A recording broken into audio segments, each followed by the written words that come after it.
You're 27 years old. Snow crunches beneath your boots as 3 prisoners kneel in front of a ditch. A mother, her son, and an old man who's too weak to keep his head up. Your soldiers are waiting for your order. The boy keeps staring at you, not crying, just staring, because he thinks if he looks obedient enough, you might spare them. You won't. You raise your hand.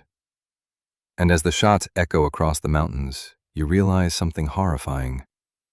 You don't remember the last time you felt guilty. And the worst part? You weren't born a monster. You were recruited. This is the hierarchy of North Korea's political prison camps, the Kwanliso. Level 1. The recruit. You're 17 years old when the government selects you, not because you're strong, not because you're smart, because your family is loyal. Your father fought in the army. Your mother reports neighbors who criticize the government. Your school records describe you with one word: obedient. One night, a black vehicle arrives outside your apartment block. Your mother starts crying immediately, not from fear, from pride. You're told you've been chosen for security work. You aren't allowed to refuse. 3 weeks later, you arrive in the mountains. Barbed wire stretches across entire valleys. Guard towers rise through the fog. And behind the fence, thousands of prisoners are digging frozen dirt with their bare hands. You ask your supervisor what they did. He laughs. Most of them don't even know. That night, you hear screaming echo through the camp for hours. Nobody reacts. Not the guards, not the prisoners, not even you. Because by morning, you already understand the first rule of the Kwanliso.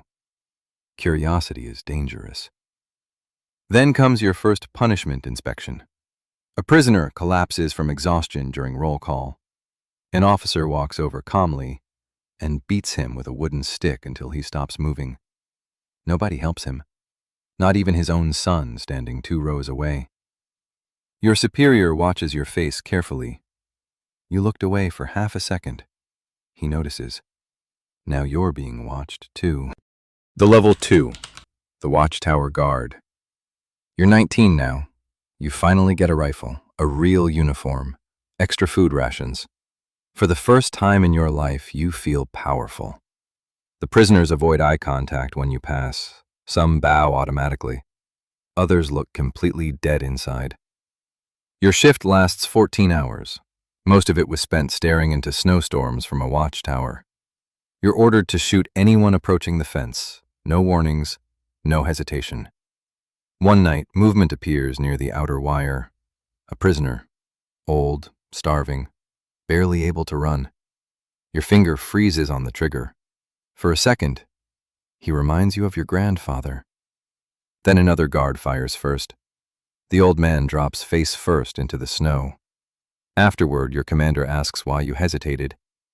You say the safety was stuck. He steps closer. You sympathize with them, and you become them. After that night, you stop hesitating. Not because you became cruel, because you became afraid. Weeks later, you witness something worse. Prisoner informants. Certain prisoners receive extra soup if they report rule breakers. Families betray each other for corn. Children spy on parents.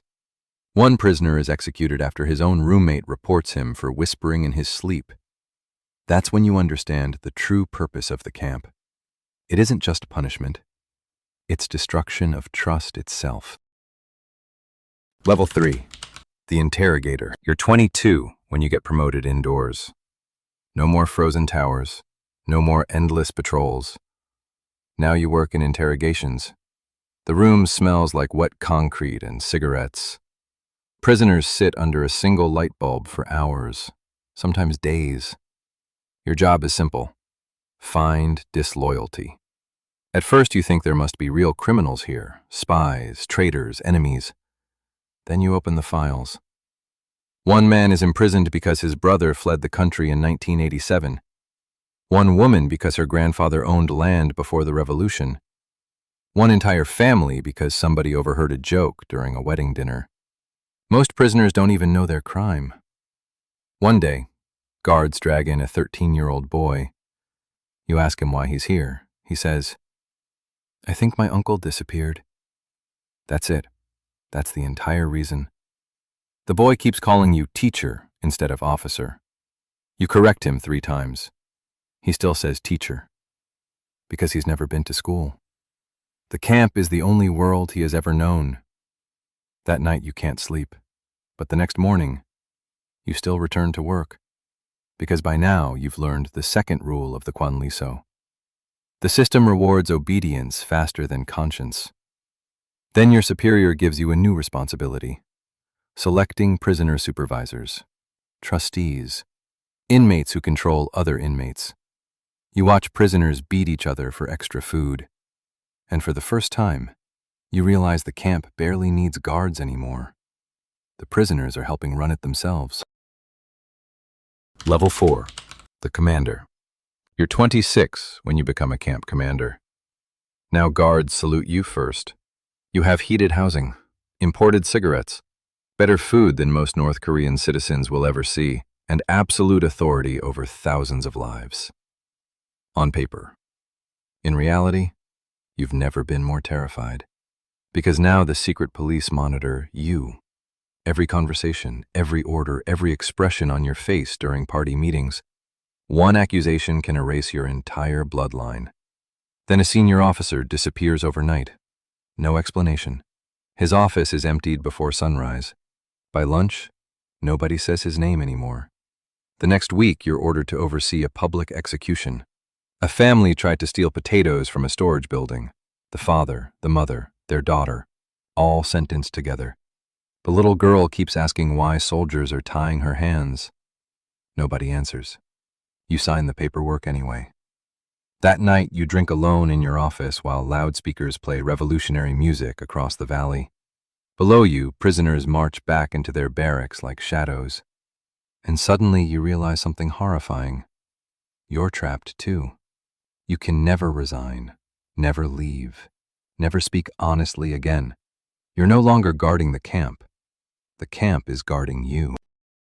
Level 5, the commandant. You're 31 years old. You oversee entire sections of the Kwanliso now. Factories, mines, execution quotas, food distribution.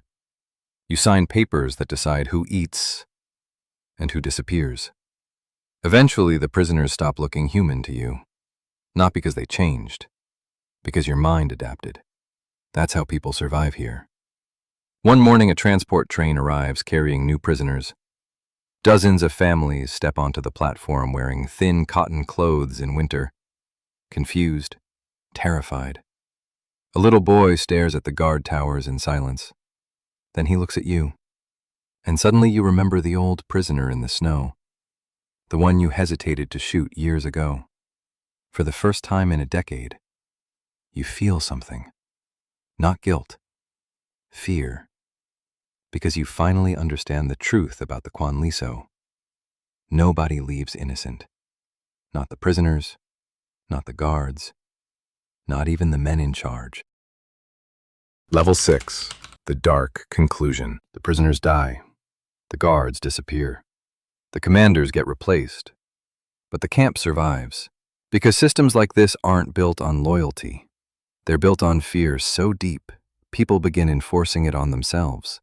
And somewhere in North Korea tonight, another 17-year-old recruit is stepping through those gates for the very first time.